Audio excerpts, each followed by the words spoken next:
Hola, ¿qué tal? Bienvenidos a este nuevo episodio de Partos sin Filtros. Mi nombre es Félix Molina y hoy junto con Brenda Ramírez platicaremos de uno de los temas que también consideramos bastante controversial y pues desafortunadamente con muy poca investigación por parte de los profesionales que usualmente suelen criticar. Sí, bienvenidos a todos a este gran tema. Elegir herramientas para poder manejar el dolor y contenerlo. El agua. Parto en agua, ¿no? ¿Qué piensas tú de esto, Brenda? Pues yo creo que sí se divide en dos puntos bien importantes, porque una cosa es utilizarlo como una herramienta para el manejo del dolor y apoyo durante justamente lo que es la etapa de dilatación, y otra es justamente el nacimiento de bebé, ¿no? Porque ¿cómo lo diferenciamos? La realidad es que a muchas mujeres nos puede ayudar y no necesariamente bebé tiene que nacer en el agua, ¿no? Y en algunas otras ocasiones pudimos haber avanzado súper bien en la dilatación y solamente entrar a la tina para recibir a bebé. Entonces creo que son dos cosas totalmente diferentes y en algunas ocasiones se confunde esto y a veces como que nos aferramos, y otras tantas, también voy a llamarlo de esta forma, en la parte médica hay mucha falta de información acerca del parto en agua. Y creo que en muchas de las ocasiones se menciona como algo muy riesgoso. Actualmente yo creo que para todas estas nuevas generaciones que están actualmente buscando crecer su familia, tener sus hijos, pareciera que es una nueva tendencia de TikTok o que es Algo de moda. una nueva moda, ¿no? Y vemos en las redes sociales muchos lugares con todos estos, ¿cómo le llaman? Sí, como estas montadas de escenario donde la mamá está inflando la tina y está agarrando Sí. todo por todas partes y abriendo las cajitas de las cosas y Sí. haciendo un escenario para hacer lo que es el parto ideal, ¿no? Y dentro de eso justamente tener una tina, ¿no? Y poder tener a su bebé en agua, ¿no? Pero lo que es real es que el parto en agua no es nada nuevo. No es algo que fue de hace 5 años, de hace 10 años. O sea, existen evidencia del uso del agua desde hace muchísimos años. Y bueno, vamos a hablar de evidencia científica desde hace más de 200 años. 221 años para ser exactos. Y tenemos grandes investigadores y grandes personas. Bueno, desafortunadamente falleció recientemente el doctor Michel Odent, que es uno de los que justamente fueron como estos precursores que intentaron e hicieron el uso de la tina para el parto. Y que estudiaron de forma científica justamente sus efectos. O sea, y desde la simple observación partieron para hacer todo este conglomerado de fuentes de información y revisiones.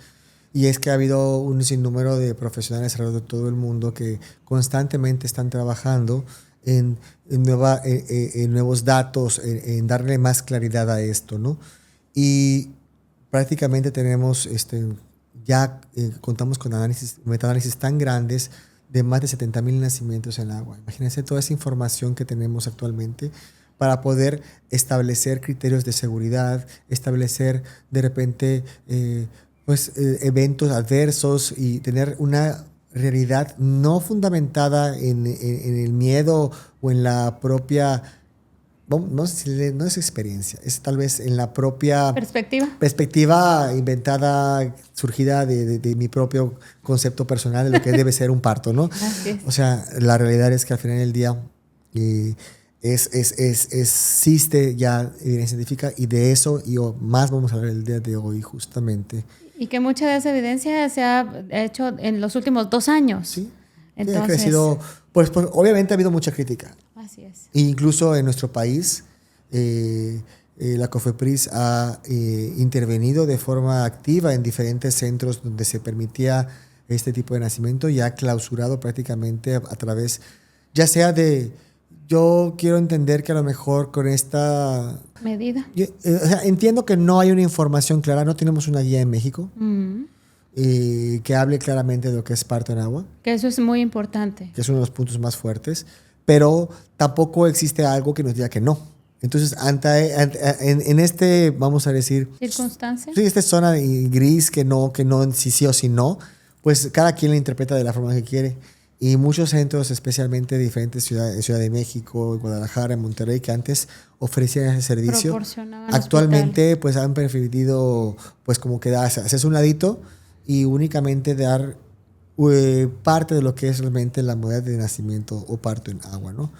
Pero me gustaría primero desglosar bien, ¿no? Porque a veces cuando hablamos de parto en agua incluimos un proceso completo y no, como mencionaste en algún punto, entendemos bien que existen diferentes formas de usarse Así y que tanto la mamá o el profesional de salud puede tener esta apertura de acceso sin tener necesariamente que apegarse a ser un total, ¿no? Y hablemos inicialmente de lo que es el trabajo de parto en el agua. Sí, que aquí básicamente, voy a decirlo ahora sí desde mi perspectiva como doula, es una herramienta muy fuerte para el manejo del dolor. O sea, y no solamente voy a hablar de la tina, incluso del manejo del agua en la regadera, ¿no? Que aquí hay también sus, vamos a decirlo, etapas y su temperatura del manejo de uso y todo el cómo favorecer justamente el trabajo de parto. Entonces, en sí, utilizar el agua durante el trabajo de parto es una gran herramienta para el manejo del dolor y que yo puedo a lo mejor darme cuenta, incluso cuando observo a las mujeres en su parto, que automáticamente cuando entran al agua, hasta la cara les cambia. Es como esta, voy a decirlo entrecomillado, ¿no? Esta epidural natural, sin efecto secundario en una mujer, de total confianza que se puede utilizar como esta herramienta efectiva que les ayuda a traspasar esos límites, esas barreras que a veces el dolor nos pone en el momento del trabajo de parto. Yo quiero profundizar en este tema, ¿no? Porque a veces uno dice, ah, sí, me voy a meter al agua, qué rico. No, o sea, hay un fundamento fisiológico de cómo es que el agua tiene un papel Ayuda. favorecedor en el manejo del dolor. Y eso es lo que yo quiero hacer este paréntesis para explicar bien, ¿no? Que nuestro cuerpo está lleno de terminaciones nerviosas y el cuerpo de la mujer, especialmente en el parto, recibe señales de todos lados. Recibe señales de la piel, recibe señales del cérvix, recibe señales del útero, recibe señales de los huesos, de las articulaciones, De la pelvis, todo. de todos lados.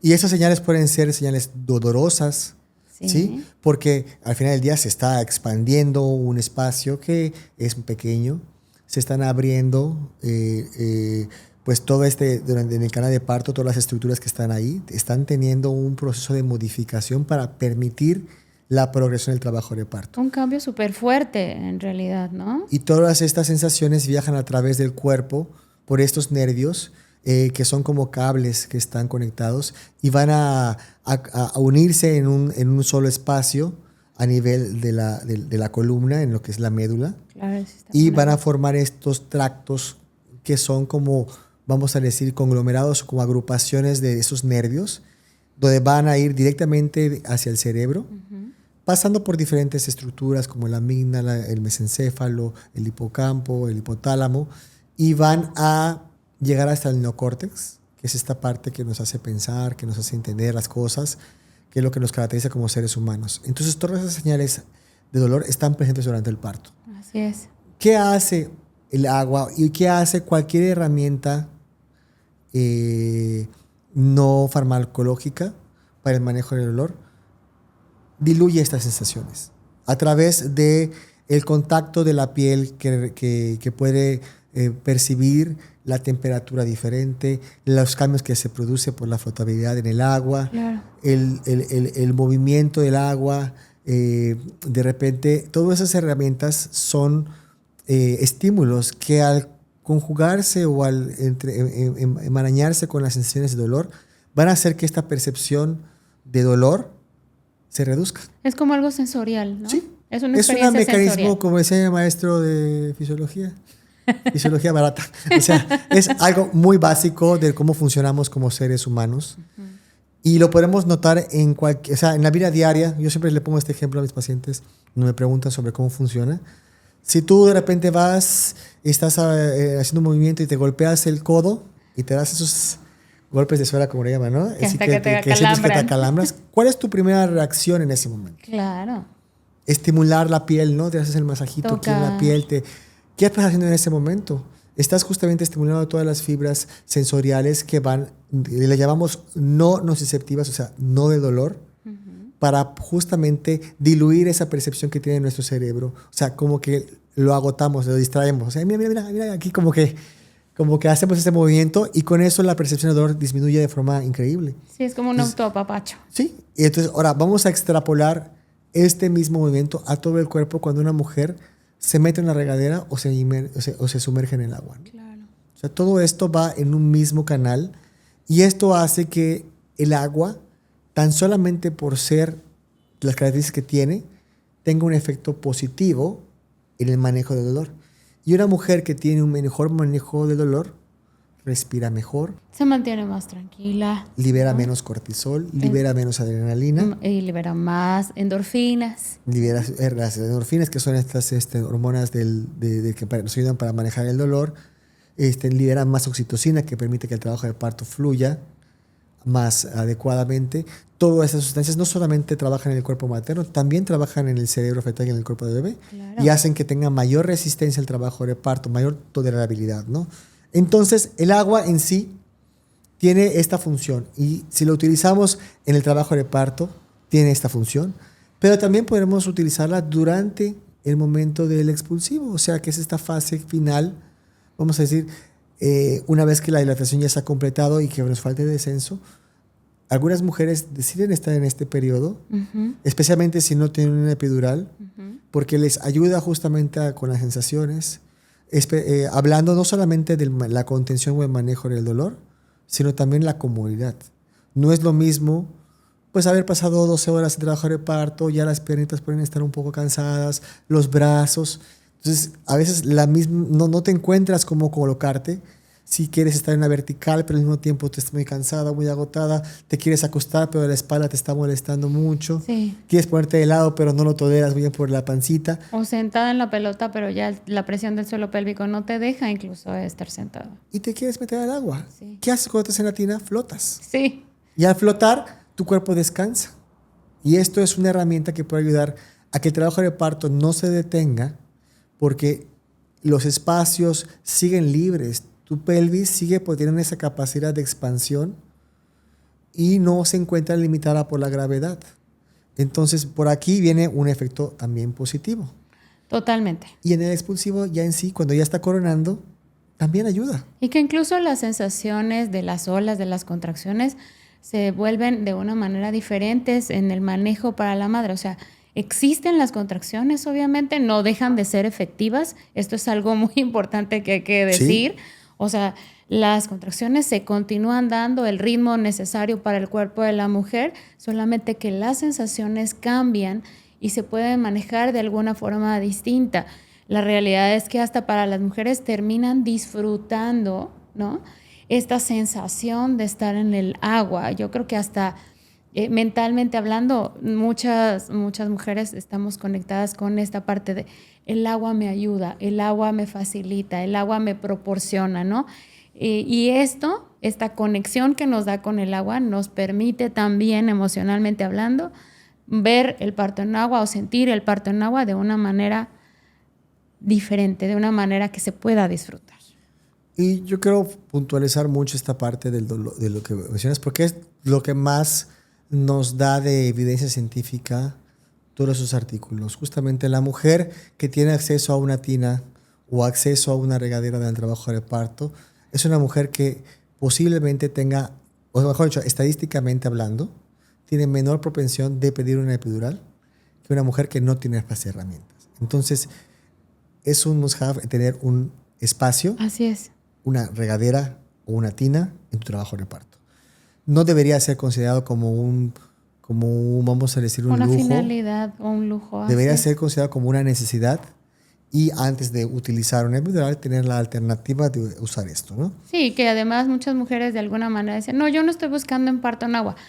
No, la finalidad no es ella. Es más bien tener una herramienta para el manejo de.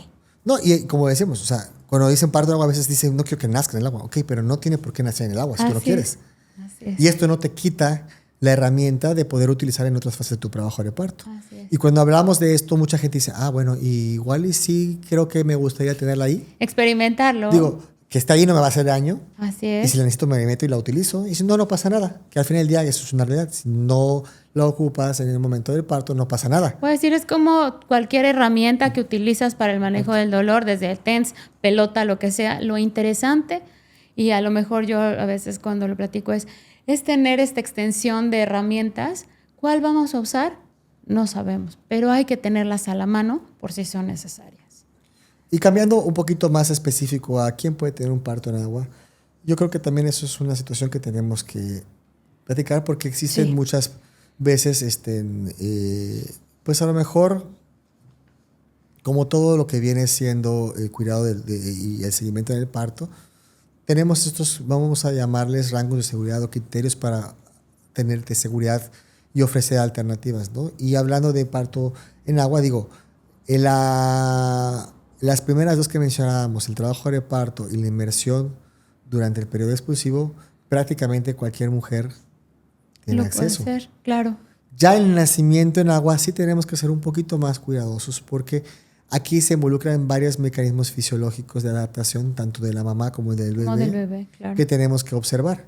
Si estos se encuentran dentro de los rangos esperados o adecuados, pues el parto es seguro. Pero aquí volvemos. Si alguno de estos no está dentro de lo que se debería estar, pues aquí tenemos que reconsiderar todo esto y cambiar. Claro, y es como lo que hemos platicado siempre, ¿no? El objetivo es siempre priorizar el bienestar de mamá y bebé por sobre todas las cosas. Y eso implica justamente el que sea un bajo riesgo, tanto para bebé como para mamá, un parto en agua. Y bueno, hablando un poquito de estos riesgos, tenemos que practicar un sangrado que no esté controlado, que sea irregular. Lo que viene siendo la fiebre de más de 38 grados, especialmente porque la tina usualmente utiliza una temperatura caliente, entonces pudiera ser contraproducente. Que tengamos un meconio espeso, o sea, que pueda en cierta forma ser una señal indirecta de lo que viene siendo la oxigenación fetal. Que sea un embarazo que esté pretérmino. Y esto vamos a profundizar un poquito más cuando hablemos del reflejo del buzo que tienen los recién nacidos. Que tengamos además de esto una sospecha de sufrimiento fetal. Sí. O bien que durante el trabajo de parto se haya necesitado utilizar dosis importantes de oxitocina que puedan también tener una interacción con lo que vienen siendo los mecanismos de adaptación neonatal, ¿no? Sí, o que haya una colocación de una epidural en la espalda o algo así, pues esto no nos permite justamente el que puedan entrar a la tina. Y también hay que aclarar que no está peleado con el tema de tener una intravenosa ni tener un monitoreo fetal. O sea, si por alguna razón se requiere alguna de estas dos herramientas, el parto en agua sí se puede llevar a cabo con las condiciones y las adaptaciones necesarias, ¿no? Entonces, hablando un poquito más, yo quisiera, porque ese es un tema y el principal motivo por el que este tema creo que es importante para platicar el día de hoy, es que aclararle todas esas dudas a las mamás sobre cómo es el proceso, ¿no? ¿Por qué utilizamos, o sea, qué protocolos hay alrededor? Y bueno, lo más básico que yo creo que tenemos que entender es que, primero, el agua debe ser un agua limpia, un agua que no tiene que ser estéril, no, pero tiene filtrada, que ser ¿sí? filtrada y potable, ¿no? Así o sea, principalmente tiene que tener una buena calidad y sobre todo la temperatura tiene que ser una temperatura adecuada, ni muy caliente ni muy fría, ¿sí? Una temperatura promedio de 33, 34 grados, máximo 36, así como que rayando, porque ya 37 puede ser muy caliente, y no menos de 32, porque el tema del reflejo del buzo puede afectarse, ¿no? Y que puede afectarle a bebé también. Las ¿sí? temperaturas muy calientes pueden generar bradicardia en bebé y en mamá. Entonces, hay mujeres que, por ejemplo, de repente dicen, es que a mí me encanta el agua súper caliente, ¿no? Y esto es algo que también hay que aclarar. No podemos utilizar agua súper caliente en el proceso. Al contrario, tiene que ir a estas temperaturas para que sea un manejo seguro tanto para ella como para bebé. Vamos a romper mitos. Vamos a así desmenuzarlos así lindo para que podamos igual quitarle todas esas dudas a todas las mamás que nos escuchan o que nos ven. Yo creo que el principal y el más así intenso es que el bebé se puede ahogar. Eso sí es fatal. O sea, que digan que esto va a suceder cuando en realidad un bebé viene de un ambiente acuático. Su oxigenación todavía no es a través de sus pulmones, sino a través de su cordón umbilical. Entonces, ¿En qué momento, yo ahí diría, ¿no? ¿En qué momento hay un riesgo si bebé aún no respira, ¿no? Sí. O sea, para ello tienen que haber diferentes condiciones. Entre ello es que bebé toque el aire, ¿no? Que su cara perciba el ambiente. Entonces, mientras esto no sucede, se mantiene su reflejo de la epiglotis cerrada y el cordón sigue oxigenando. Entonces, no. La probabilidad de esto, de que se ahogue, es inexistente. Existen varios factores, pero vamos a pensar desde el punto de vista del más elemental. Como bien dices, primero, bebé no venía de una burbuja de aire dentro de la panza de mamá. Así es. Venía dentro del líquido amniótico. Entonces sus pulmones, su cuerpo está lleno de líquido y no se ahogó. Así es. ¿Sí? Porque justamente los procesos de oxigenación vienen de otra índole. Segundo, cuando la cabecita nace, ¿dónde está el tórax? Adentro del vientre. En el canal de parto. Claro. ¿Cómo respira a través de ahí? ¿Cómo inhala y exhala? No puede. No puede. Todo está comprimido. El bebé está haciendo prácticamente, todo está saliendo porque está en canal de parto. Y su cara lo refleja. En realidad su cara no lo dice todo el tiempo. Imposible que cuando sale la cara se ahogue porque seguimos con los pulmones bien colapsados con la compresión. Claro. Y una vez que nace, prácticamente es un momento en el que está debajo y sale. Y aquí entra en juego otro mecanismo, que es lo que platicábamos un ratito, que es el mecanismo o el reflejo del bus, el Tidus reflex, ¿no? Que habla sobre una serie de receptores químicos en la epiglotis de lo que viene siendo bebé, que la epiglotis prácticamente es como una valvulita. Nos ha pasado a lo mejor cuando estamos comiendo muy rápido. Ajá. O cuando de repente no coordinamos y que respiramos y tragamos. Y nos atragantamos y esa valvulita es la que evita que la comida se nos vaya a los pulmones. Modula la alimentación y el oxígeno. Automáticamente cierra la tráquea y nada pasa. Así es. ¿Sí? Es como una valvulita que ya cerró y ya nada pasa. Y sí nos vamos a atragantar porque la sensación es incómoda, pero al mismo tiempo que empezamos a atragantar, la valvulita se abre para permitir que los pulmones saquen el aire y expulse lo que tenemos adentro. Claro. Bueno, pues esa valvulita funciona con quimiorreceptores, que son sumamente sensibles y detectan cualquier cambio en el pH de lo que viene siendo, dan cambios en lo que viene siendo estos quimiorreceptores que detectan moléculas diferentes a lo que son las acostumbradas dentro del cuerpo. Entonces, a la primera señal que detectan algo, se cierran. Así es. Entonces sucede justamente con esto y lo vemos si hemos tenido la oportunidad de ver o conocemos de mamás que llevan a sus bebés a clases de natación en las primeras semanas o meses de vida, vemos como según los bebés están flotando en el agua. Porque ese reflejo se mantiene durante, me parece, creo que 2 meses. Es poquito el tiempo, pero se mantiene. Sí. Y justamente vemos que el bebé está sumergido, está con los ojitos, se ve, está ahí nadando, pero está justamente este reflejo activo y por eso no se ahoga. El bebé no sabe respirar. O sea, no sabe modular su respiración, no sabe mantenerla, no sabe cerrarlo, o sea, como que no pero tiene su conciencia. Cuerpo lo tiene, lo mantiene y ya después, vamos a decirlo así, desaparece de alguna forma. Entonces, este reflejo está presente durante el trabajo del parto. Así es. Y esto es lo que justamente hace que al momento de nacer, digo, hay personal que tiene pues más experiencia a lo mejor o más tiempo y que yo he visto nacimientos en los cuales el bebé está 5, 8, 10 minutos debajo del agua hasta que emerge, ¿no?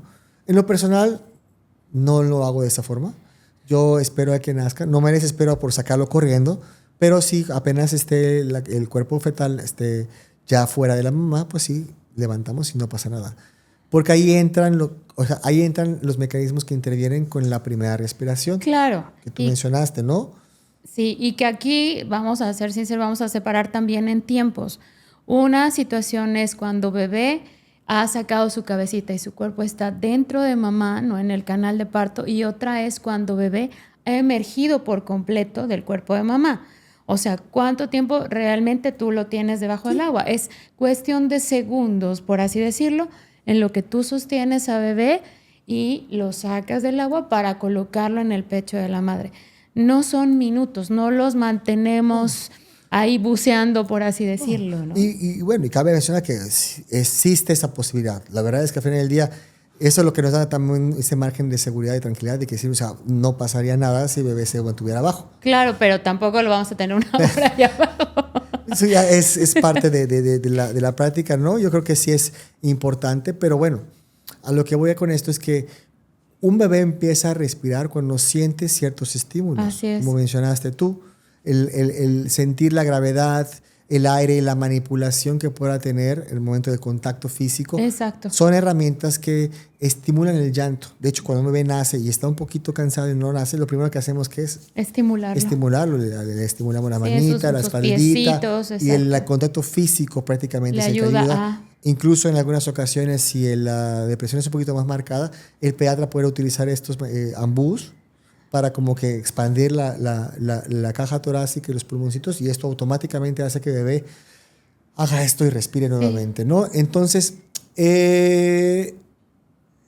digo, sí es mucha información definitivamente, pero bueno, pautándolo así, poco a poco vamos entendiendo que la fisiología es más compleja y no es solamente que nazca un bebé y que esté debajo del agua y que se esté ahogando. Así es. Sino que existen varios mecanismos. Pero lo que sí es importante entender entonces es que estos mecanismos pues son fisiológicos y que pueden ser alterados por diferentes situaciones. Y es ahí donde entra justamente toda esa lista de prejuicios que platicamos sobre las excepciones. Si un bebé es prematuro, claro, los reflejos del buzo, así como el resto de varios reflejos de la alimentación, pueden estar no desarrollados al 100% y pueden fallar. Si un bebé no se siente bien, si está con meconio, taquicardia, compromiso respiratorio interno desde antes del nacimiento, lo primero que va a hacer al momento de nacer es querer respirar, o bien van a estar apagados todos sus mecanismos naturales compensatorios y va a aspirar agua. Así, o incluso la posición, ¿no? Claro. O sea, por ejemplo, bebés que vienen de manera pélvica o podálica, la realidad es que de por sí en un nacimiento que no se lleva a cabo en el agua, vamos a llamarlo así, es algo natural que vienen un tanto inmunodeprimidos con diferencia a todos los demás bebés. En el agua, pues sería un tanto riesgoso justamente este manejo, ¿no? No tan difícil, pero es una de las recomendaciones que no se lleve a cabo.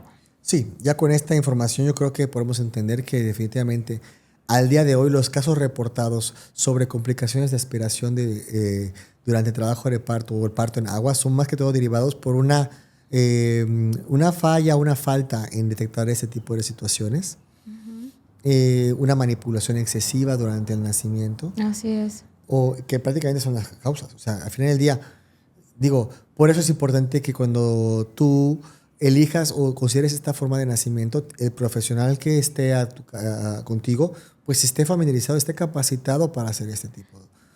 Mencionaba que no existe en nuestro país como que digas tú una especialidad en parto en agua o un posgrado en parto en agua. No existe. No. Existen certificaciones que se pueden practicar y se pueden tomar especialmente a través del Colegio Americano de parteras, o bien incluso ya actualmente el Colegio Americano de Ginecobstetricia lo reconoce dentro de sus estándares, donde puedes tú tener como que vamos a decir, los principios y los cuidados necesarios para justamente tener este tipo de prevención, pero más que todo yo creo que es una mezcla entre el conocimiento y la experiencia, ¿no?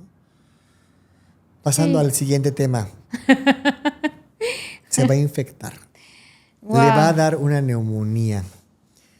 Va a ser sepsis. Que esto es lo que creo que digo, sin querer ser demasiado, tal vez en general, pero la verdad es que sí es cierto. La mayor parte de los neonatólogos es el principal argumento que exponen al momento de que una mamá les cuestiona o les pregunta sobre esta oportunidad, ¿no? Es que se va a infectar tu bebé. Imagínate toda esa, el agua que va a estar sucia, contaminada, o si se hace popó, la mamá va a llenarse de todas esas bacterias y en su cuerpo. Entonces, pues aquí yo creo que hay que primero quedar claros, y creo que por favor todo el mundo lo tenga bien claro y presente. El parto no es una cirugía y no tiene nada de estéril. Jamás. Nunca vas a ver un parto estéril. No hay forma. Si un bebé pasó a través del canal vaginal de una mujer, tiene sus bacterias. Tiene un mundo de bacterias.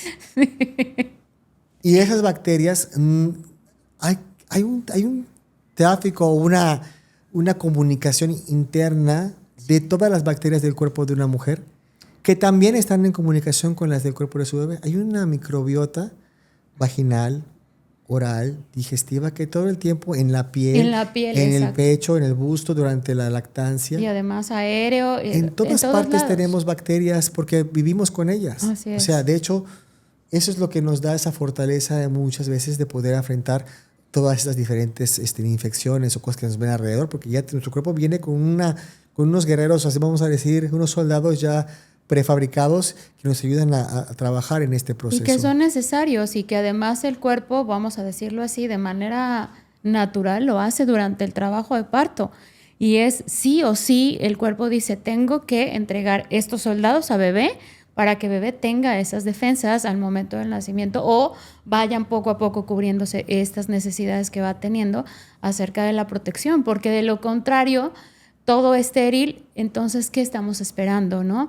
Un bebé no protegido, un bebé indefenso, un bebé que puede tener mayores padecimientos, enfermedades, incluso que se presentan, no hay a largo plazo. Y esto lo podemos ver fácilmente en todos los bebés. O sea, si estudiamos, y a esto sí hay evidencia, de nacimientos por cesárea electiva versus nacimientos por cesárea intraparto o sí. por parto, vamos a encontrar que la microbiota de las personas que nacieron bajo una cesárea electiva es totalmente diferente y que los estímulos inmunogénicos que tuvieron en su momento o que no tuvieron, mejor dicho, sí. los predisponen a enfermedades de diferentes tipos, alergias a diferentes alimentos. O sea, ahí está la mujer comiendo nada más tostadas de arroz con aguacate porque su bebé no tolera nada. Sí, y que también voy a ser sincera, no solo se trata de una microbiota, voy a decirlo, bacteriana o en defensa del cuerpo. También estamos hablando, y a lo mejor estoy dando un término totalmente tonto, pero una microbiota mental. O sea, hay unas defensas que se le dan al bebé durante este proceso emocional acerca de justamente en su trabajo de parto, en su nacimiento. Ese bebé está luchando por el nacimiento a diferencia de un bebé que nace en una cesárea electiva, ¿ok? Porque ahí él no toma decisiones, él no se mueve, él no, vamos a llamarlo de esta forma, no contribuye a su nacimiento. En cambio, en un nacimiento de un parto, él defiende ese proceso de su nacimiento. Por eso hablo de estos defensores, vamos a decirlo así, emocionales que un ser humano obtiene durante este proceso.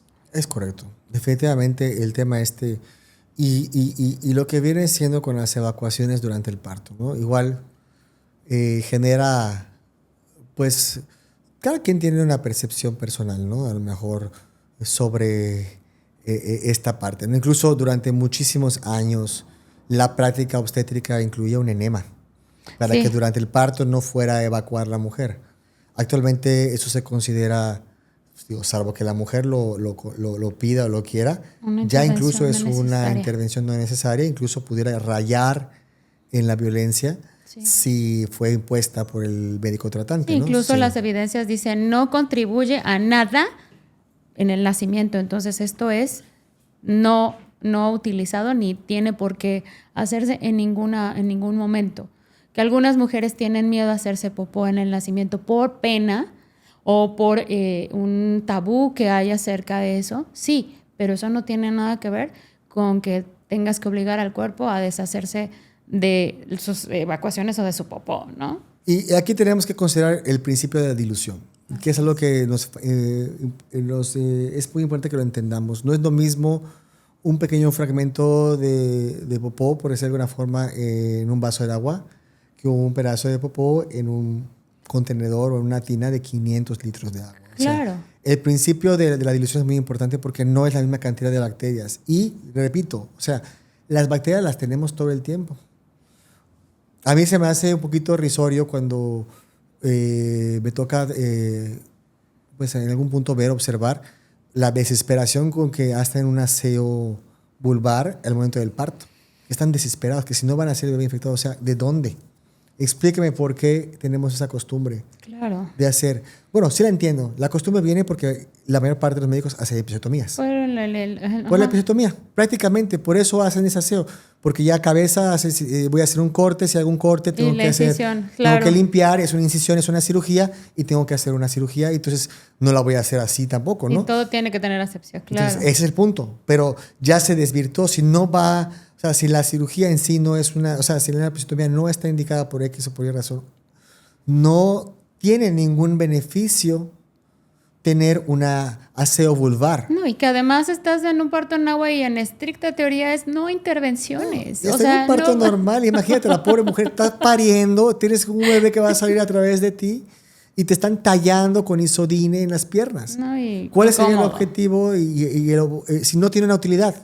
Si de por sí estás en un momento difícil, que te estén poniendo y además te estén limitando tu pujo, no vayas a pujar, espérate, que si no tu mamá van a nacer en popó. Sí. Porque hay gente que no tiene filtro en lo que dice y se les escupen todo lo que se les ocurre. Y en este proceso, eso es una y hay flujos de manera constante, ni siquiera es algo que vas a poder, ¿cómo decirlo?, quitar, porque obviamente va a estar saliendo tal vez líquido amniótico todo el tiempo, tapón, o sea, sangre. Y 3 veces después el bebé chupando la llave de la mamá. O está comiéndose aquí lo que está en el suelo.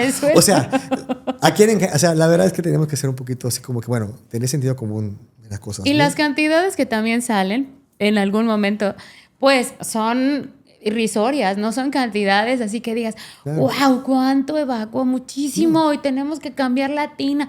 Hasta para eso también hay que tener el cuidado nosotros de limpiar, de mantener esa agua fuera de todas esas bacterias. Si dejas la popó, es obvio que se va a diluir y entonces estamos hablando de otras situaciones. No, y no es lo mismo, o sea, la verdad es que la mayor parte de las mamás, o sea, este contexto yo les digo, o sea, cuando es un trabajo de parto, ¿qué puedes hacer tú? Pues comer sano, ¿sí? Come bien, come fruta, come proteína, no te vayas a comer una hamburguesa, no te vayas a comer ahí unos churros, porque evidentemente sí te puede generar un cambio. Si tu preocupación es esa, pues haz esto. Que además, te vamos a ser sinceros, el cuerpo es tan sabio que antes de ir al baño, que antes de que nace el bebé van 5 o 6 veces al baño en el labor de parto. Es más, hasta antes, ¿no? Muchas mujeres cuando empezamos con la sensación de pujo, lo confundimos con esta sensación de querer hacer popó. Y algunas mujeres tienen el chance de hacer popó antes de que nazca bebé. Entonces, el cuerpo te va diciendo lo que está sucediendo y te permite, de alguna forma, deshacerse de lo que no necesita para el nacimiento de tu bebé. Claro. Y eso está asociado muchas veces a este mito de la suciedad, de la infección, ¿no? Entonces, definitivamente lo descartamos por completo, ¿no? Otra cosa que genera un poquito tal vez de inquietud es esta parte del cuidado, ¿no? Que se lleva a ¿Cómo monitorizamos un trabajo de parto en el agua, ¿no? Y aquí tal vez voy a ser muy breve porque la verdad es que es algo muy sencillo. Sí. O sea, existen dispositivos como para poder escuchar el latido cardíaco. Literal el Doppler para el agua y listo. Y ahí se acaba el problema. Hacemos el mismo tipo de monitorización. Si en algún punto existe sospecha de algo, pues nos salimos un momento de la tina, revisamos como ya a profundidad y después regresamos si es posible, ¿no? Y la observación es fundamental durante todo el proceso aún en parto en agua. Detalles que sí tenemos que también contemplar es que hay intervenciones médicas que pudieran ser que limiten el uso del agua. Y esto es algo que a veces muchas parejas, muchas mamás no saben, ¿no? Especialmente cuando hablamos de la epidural, ¿sí? ¿Por qué la epidural es una intervención que no es compatible con el agua? Pues diferentes puntos, ¿no? El primero es que tienes prácticamente un catéter que está de tu piel hacia tu sistema nervioso central, a tu médula. Claro, y aunque sea... Es microscópico, pero al final del día es una vía directa. Es Entonces, una entrada al cuerpo. Ahí el riesgo es que haya una infección a través de esto y hay una infección severa. Entonces ahí no podemos jugar con una meningitis o con una encefalitis, ¿no? Y también, lo que también es una realidad es que las dosificaciones de lo que vienen siendo las epidurales pueden modificar los tonos o vamos a llamarle las contracciones, el tono de la arteria o de los vasos sanguíneos. Yeah. Y esto puede modificar la circulación a través del cuerpo de la mamá.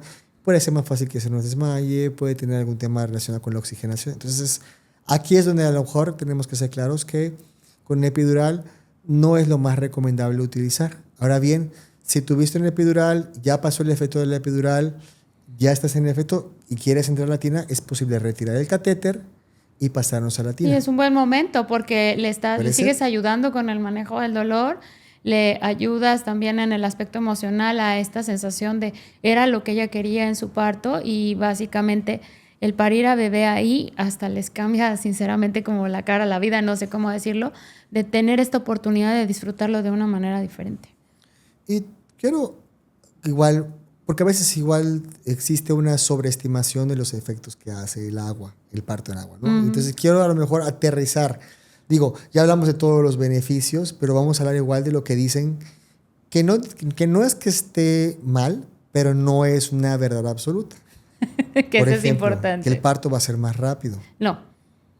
Eso es una situación que tenemos que quedar bien claros. El parto va a evolucionar con base al cuerpo de la mujer Es correcto. sin tener que estar presionando ni, ay, es más rápido, es más, llevas más prisa. No. No, lo que sí puede ser realidad es que al tener un mejor control del dolor, o sea, una mejor contención, las hormonas fluyan mejor y esto solo ayude a que el trabajo de parto vaya a un ritmo tal vez más fluido, Claro. pero no es porque el agua en sí acelere el trabajo de parto. Y vamos a ser sinceros, cuando las sensaciones cambian dentro del agua y no hay tanto dolor, la mujer puede tener tal vez un mayor movimiento, mejor respiración, o, emocionalmente hablando, menos tensión corporal. O sea, todo esto contribuye a que las contracciones sean mucho más efectivas y el trabajo de parto pueda avanzar de mejor forma, pero no significa que acorte el tiempo. Tampoco, que no hay desgarros. Bueno, eso también. Ahí, yo creo que ahí es un punto que también tenemos que aclarar. O sea, ¿qué evidencia científica realmente hay sobre la prevención o la disminución de la intensidad de los desgarros? No es tanto en sí el agua, sino, por una parte, la preparación previa, Sí. el buen masaje perineal, la buena preparación La del suelo posición. pélvico. Y, sí es cierto, la contención que tiene el agua facilita que durante el periodo expulsivo tengas una mejor, tal vez, tolerabilidad al descenso de la presentación, o sea, el descenso de la cabecita. Uh-huh. Y esto permita que paulatinamente se vaya abriendo o expandiendo la vulva. Y esto genera que no haya o haya una, tal vez, una incidencia de laceraciones de menor grado en comparación cuando te vas con todo el poder o incluso sin una percepción de tu propio cuerpo, como sucede de repente con una epidural, Claro. y no midas esa intensidad que te avisa de qué tanto sí, qué tanto no, ¿no? Entonces, en cuestión de desgarros, yo creo que sí es cierto, si bien sí tiene un efecto positivo, pero tampoco es que los vaya a eliminar por No, y completo. que tiene que ver mucho con lo que acabamos de decir, o sea, dependiendo de la posición, la relajación, el momento en que mamá lo hace, su respiración, cómo se preparó su cuerpo antes, esto también tendrá que ver justamente para ese impacto de sí o no en el desgarro en el momento del nacimiento. Y por último, si escojo el parto del agua, no voy a tener una cesárea. Aquí también tenemos que ser muy claros. Sí. O sea, hay que tener en cuenta que, sí es cierto, el agua es una herramienta muy fuerte, muy útil, pero tampoco nos va a cambiar muchos factores que están enlazados en el trabajo de parto. Sí, claro, estamos hablando de un parto. Efectivamente. Es una herramienta, más no es una panacea que vaya a poder resolver todo. O sea, sí tiene un efecto positivo porque hay una menor cantidad de intervenciones. Yo creo que ese es su efecto protector. O sea, claro, al estar en el agua se limita mucho el uso de medicamentos, se limita muchísimo el uso de oxitocina, de epidurales y de episiotomías, pero al final del día tampoco puede garantizarte que la elección de tener un parto en agua va a eludir o va a ser una herramienta que te va 100% a evitar tener una cesárea. Sí, ¿no? justamente por eso hablábamos desde el principio que hay como dos etapas, ¿no? Una, lo que lo utilizas como herramienta para el uso y el manejo del dolor durante el trabajo de parto, y la siguiente es el proceso del nacimiento de bebé, que eso puede ser diferente. Y tal vez yo les invitaría al personal sanitario que nos escuche, y bueno, a las mujeres en sí, si quisieran tener un poquito más de información. Si bien en nuestro país no existen guías específicas que nos puedan dar como que las pautas o los protocolos claros del parto en agua, sí podemos adquirir o podemos tener información de diferentes organizaciones internacionales, claro, como el Colegio Americano de Ginecología y Obstetricia, como el Colegio Inglés de Parteras o incluso las guías NICE de Inglaterra. Uh-huh. Son instituciones que ya tienen pautado bien claro todos esos criterios que hemos platicado el día de hoy y trabajar con ellos, ¿no? Especialmente porque, vaya, en nuestro país yo creo que van de la mano el parto en agua con el parto en casa. Claro. O sea, van mucho de la mano porque prácticamente en casa es una herramienta muy útil que podemos utilizar. Sí. Y es difícil a veces en los hospitales tener las instalaciones o tener la disposición del equipo directivo del hospital para tener ese tipo de nacimientos. Entonces, actualmente es una realidad que la mayor parte de los partos en agua son partos en casa. Sí. Y que bien, al menos en nuestro estado, en Yucatán, bueno, en Mérida, pues, específicamente en nuestra ciudad, Solo hay un hospital que cuenta con este tipo de servicio. De beneficios. Y pues bueno, hay que cuidarlo mucho porque pues en todo el país parece que se lo están cazando como si fuera una práctica médica inadecuada Claro. o muy criticada, y cuando realmente no hay una evaluación concisa, clara de que por qué no. No, y O sea, habiendo tantas referencias, tanta investigación, ya tanta evidencia que podemos justamente investigar acerca de ello, no es algo que la información no se encuentra a la mano, pues el Internet ya está a la mano de todos. El Colegio Americano tiene toda esta información, todo ya está ahí. Entonces basta con informarse de manera adecuada y tomar las decisiones. Creo que es bien importante de los hospitales aquí y en cualquier parte del mundo que puedan tener este beneficio hacia las mujeres, no propiamente tal vez como una finalidad, insisto, hacia el nacimiento, sino como una herramienta que les puede ayudar justamente para su parto, ¿no? El ir experimentando esto ustedes propios como hospitales puede ser muy beneficioso, incluso para tener mayor pacientes o mayores atenciones en sus hospitales. Entonces, eso, el brindar esta oportunidad, el experimentarlo, el saber que es seguro con toda la información y con todo el seguimiento que se da, sería maravilloso que se pudiera contemplar. claro. Bueno, pues creo que hemos abordado muchísimo de lo que es el parto en agua. Obviamente existirán dudas particulares que bueno, que nos encantaría poder platicarlas, pero igual en tiempo sí. Se nos va. Se nos va muy rápido. Pero yo creo que con esta información al menos tenemos un primer abordaje. Les invitamos a ver de repente información relacionada con esto. Tenemos actualmente pues muchas personas en todo el mundo. Yo me asombro ahorita con la red de WaterBird, que cuántas personas alrededor del mundo. En México hay proveedores en diferentes países. He participado en congresos latinoamericanos y pues no, al principio te sientes como el único loquito que hace las cosas, pero luego te das cuenta que hay otros más alrededor. Claro. Y que van en ese mismo camino, ¿no? Y que saben y priorizan justamente ese tipo de atención. Y que todo tiene un fundamento, no es algo que se esté hablando al aire. No. Que eso es algo muy importante. Yo creo que es lo que nos debe de guiar como profesionales de la salud, siempre tener evidencia científica que respalde todo esto, y por esas razones vamos a compartir la evidencia científica de esta información que dimos el día de hoy. Genial. Para que no nos crean y lo lean. Si no lo lean, exacto, y que ustedes se informen y vean que criterio, existe. ¿vale? Sí, así es. Pues muchísimas gracias a todos ustedes. Muchas gracias, Brenda, por acompañarnos gracias el día de hoy. Por acompañarme. Yo estoy con mi esquizofrenia personal. No, por acompañar el día de hoy y pues estamos dispuestos para ustedes en nuestras plataformas, en Spotify, en YouTube. Y pues si gustan contactarnos igual a través de nuestras redes, estamos disponibles. Totalmente abiertos para poder platicar acerca del tema. Siempre para apoyarnos. Gracias, Félix. Pues les agradezco mucho su escucha. Estamos pendientes. Hasta luego.